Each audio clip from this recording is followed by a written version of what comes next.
with Wi-Fi in here.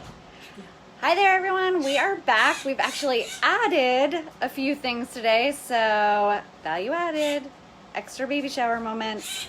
We are coming to you live from our baby bird room. I'm going to turn this over to Stephanie in just a second. She's going to introduce you to one of our awesome interns who you may have read about them on our Facebook the other day. We're going to do some feeding, and since everybody seems pretty hungry and you don't want to be looking at me, I am going to turn you over to Stephanie and some awesome baby birds. Hi you guys. So this is our current baby bird room, and you are going to see a bunch of different babies, different species in here. And this is Sophia Romer. She is one of our awesome interns, and she's feeding a young common grackle. And you can see he's exhibiting baby behavior even though he's quite big. He is gaping and fluttering his wings. You can see the white corners around his beak, which indicates that he is still a baby. And Sophia is from SUNY, which is State University of New York, and she's studying conservation biology. And she is with us for a period of almost 10 weeks, and I think your internship's coming to an end, isn't it? That's so sad. I feel like you just got here. So baby birds, we receive over 300 baby birds in a season. And baby birds come to us for all different reasons. Cat attacks are a big one, outdoor cats, and then also tree felling. It's really bad to cut down trees and even prune them without careful consideration during the spring and summer months, because you might be displacing a nest of babies. Also storms, intense storms sometimes blow out nests. Landscaping, etc., etc. There are a lot of human-induced impacts and reasons why we get baby birds. And so what happens is we get babies and they need to be fed from dawn until dusk every day. So we actually have over 50 volunteers who come to Wild Care for a 3-hour shift once a week, and all they do on their shift is feed babies. So these babies, for example, they're eating every 20 minutes. And what happens is babies first are in our clinic, they receive intensive critical care. Once they're stable, they move to this room.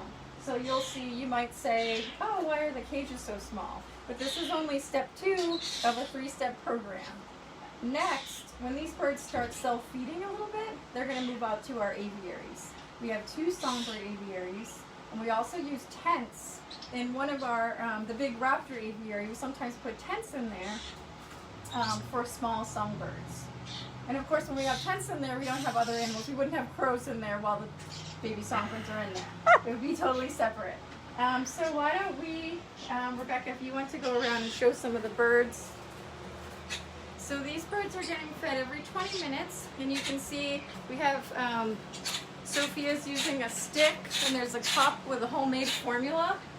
All your donations of protein powder and puppy chow and Gerber baby food are what go into this homemade insectivore formula. And the formula needs to be really fresh. You know, we don't keep batches of it for very long. We like to give it to the birds fresh because it has a lot of vitamins, minerals, protein, and needs to be a good source of nutrition for all the birds. So those are young European starlings that you're looking at right now. And then Sophia is feeding another grackle.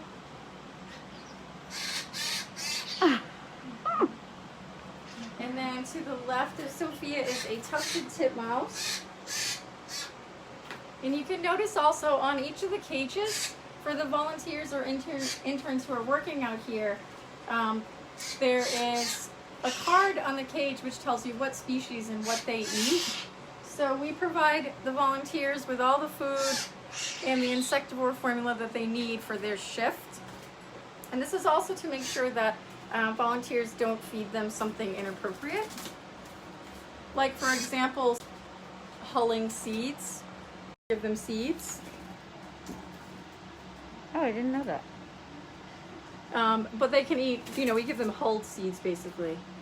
But they also eat a lot of insects. We feed a lot of insects to our babies, waxworms, mealworms, superworms, and the robins also get lots of earthworms and troutworms.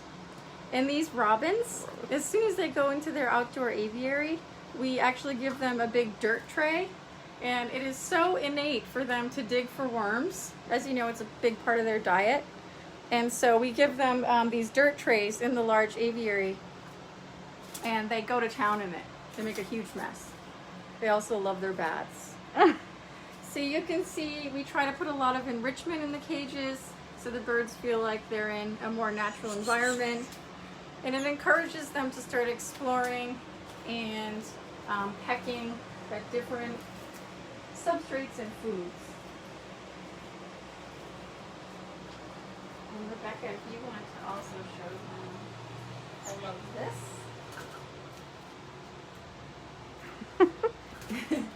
So there's a fridge here where we make sure we have chopped fruit for volunteers and more formula. And then they can chop things up here. These are mealworms, insectivore formula, water for misting the birds. We do have to make sure that they're waterproof. And of course they'll get more of their waterproofing when they're out in the aviary and bathing a lot, but it's important to mist them. So if you would like to be a baby bird volunteer, we would love to have you. It is a commitment through the end of August at least, and it's a 3-hour shift once per week. We will train you and get you started. So go to our website, wildcarecapecod.org, and click on volunteer at the top, and then you'll see a description of the baby bird program and an online application. And we would love to have you. I think we especially need 3 to 6 p.m. shifts. Okay, you guys, thanks for tuning in.